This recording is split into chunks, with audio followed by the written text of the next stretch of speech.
Hi friends, welcome to the market hacker. देखो, आज का भी डे लॉस मेकिंग डे ही है। लॉस बहुत, देखो ये बड़ा ही कहेंगे क्योंकि छोटे क्वांटिटी से जब आप ट्रेड करते हो 10,000 का कैपिटल है। यहाँ ये ट्रायल है, लर्निंग के लिए, तो कैपिटल बहुत छोटा है, बट स्टिल उस टर्म में अगर परसेंटेज में देखोगे तो ये लॉस कम नहीं है। 3 ट्रेड है, आपको पता है। जब भी मैं लॉस करता हूँ 3 ट्रेड लेके लेने के बाद भी मैं उस दिन लॉस पे ही हूँ। तो मैं अब लॉस मेकिंग डेज में 2 ही ट्रेड लेने वाला हूँ। या प्रॉफिट में हूँ तो भी 2 ट्रेड, लॉस में हूँ तो भी 2 ट्रेड। ट्रेड का नंबर्स अब मैं रिड्यूस करूँगा। ऑर्डर्स आप देखोगे तो 3 ऑर्डर्स हैं। 9:24 पे मैंने पंच किया, 9:24 पे ही एग्जिट है। कुछ सेकंड के बाद 9:40 पे एंट्री किया, 9:41 पे एग्जिट है, 43 पे एंट्री है, फिर 47 पे एग्जिट है। अब ये चार्ट में मैं दिखाऊंगा।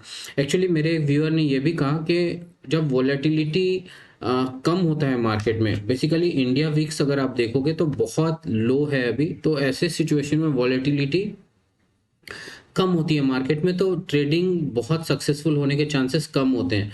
लेकिन मुझे कुछ आंकड़े और भी दिख रहे हैं जो मुझे दिखता है कि स्कैल्पिंग हर हाल में यहाँ भी सक्सेसफुल हो सकता है अगर हम सही जगह पे एंट्री एग्जिट करें तो।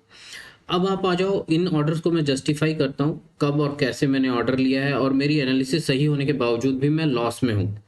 आप देखो, मैंने एंट्री लिया है ये 9:24 पे। 9:24 ये वाला जो है, 9:23 का कैंडल उसके क्लोजर के बाद ईएमए के ऊपर क्लोज करता है, उसके बाद मैंने यहाँ एंट्री लिया है। अगर आप इधर आ जाओगे, 9:24 का ये वाला कैंडल है। 9:24 एक बार यहाँ भी देख लेते हैं। 9:24 मतलब 9:23 के कैंडल, ये वाले कैंडल के क्लोजर, ये जो फुल बॉडी कैंडल बना है ऑलमोस्ट, इसके हाई पे मैंने एंट्री लिया था, लेकिन रन टाइम पे ये पूरा बियरिश कैंडल बन गया। भले ही ये ऊपर जाके फिर क्लोज हुआ, तो जब ये नीचे इंडेक्स में इसका प्राइस नीचे गया, मैंने अपना एसएल काट दिया। एनालिसिस बिल्कुल सही था, क्योंकि मैं इसके हाई को टारगेट कर रहा था कि इसके हाई तक जाएगा ही जाएगा प्राइस, और प्राइस गया भी। लेकिन प्रॉब्लम क्या थी कि मैंने मल्टीपल ट्रेड्स लिए हैं, तो मेरा कॉन्फिडेंस था कि ये जाएगा, लेकिन यहाँ पे जब इंडेक्स में ऐसे लग गया तो मैंने अपने पोजीशन को स्क्वायर अप कर दिया। अब भी मैं देख रहा हूँ, उस वक्त तो मैंने ये आगे के भी ट्रेड्स लिए थे, क्योंकि इंडेक्स में मुझे ऊपर का दिख रहा था यहाँ पे मूवमेंट के। जैसे मैं यहाँ के हाई का टारगेट, फर्स्ट टारगेट रख रहा था ऑप्शन में, तो इंडेक्स में भी मुझे 26,100 तक का टारगेट दिख रहा था, क्योंकि ये जो फर्स्ट कैंडल था वो 26,100 के आसपास का हाई टच कर चुका था। तो मैं एक्सपेक्ट कर रहा था वहां तक मूवमेंट हो सकता है, तो मैंने यहाँ पे फिर से एंट्री पोजीशन बनाई, और लेकिन फिर से यहाँ पे एसएल हिट हुआ।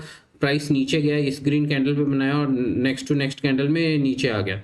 फिर से ये अच्छा सा एक कैंडल बना है, कितने बजे, 9:43। यहाँ पर आओगे 9:43 का, आप देखोगे 9:43, ये वाला कैंडल, ये बियरिश कैंडल बनाने के बाद ये 9:43 पे ये कैंडल बना, इसके हाई को निकाला, तो मैंने फिर से यहाँ पे एंट्री लिया है इस कैंडल में कहीं।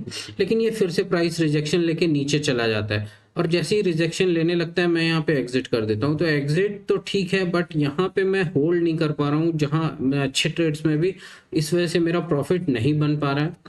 ठीक है, ऐसे अभी मुझे इम्प्रूव करना होगा। आप भी अगर देख रहे हो, सीख रहे हो, ऑप्शंस में नए हो, तो देखो समझो। एक्चुअल ट्रेड लेने से बेटर है कोई और ट्रेड ले रहा है और उसे देखकर उनकी गलतियों से आप सीख लो, तो वो मच बेटर है।